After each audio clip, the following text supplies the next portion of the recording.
The reality is that we are not in a good place, and no continent, no country, no region has been spared.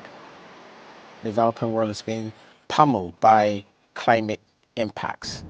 So as the pace of impacts accelerate, unfortunately, we're not seeing a surge in finance. Countries representing two-thirds of global population. These countries are just attracting one out of every $5 that's invested in clean power. So these countries are really sadly being left behind.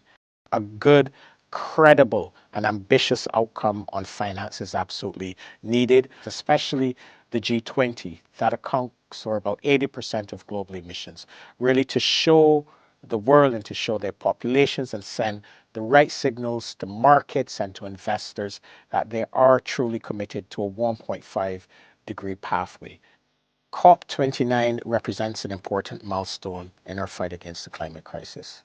It is a COP where the main negotiating outcome will be a new goal on finance. There's always skepticism around big international UN meetings. But the reality is the Paris Agreement has driven these massive investments in renewable energy to a point where the renewable energy revolution is inevitable. Having a global framework where big countries, small countries, wealthy countries, poor countries can address this common challenge has led to really significant raising of ambition. If it was just the big guys discussing climate policy, we would probably have never had this 1.5-degree goal of the Paris Agreement. That 1.5-degree goal of the Paris Agreement, that was a target that was first proposed by the smallest members of the international family. Are we there yet? No.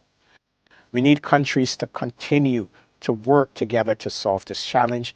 We need to have a framework that provides voice to the powerless,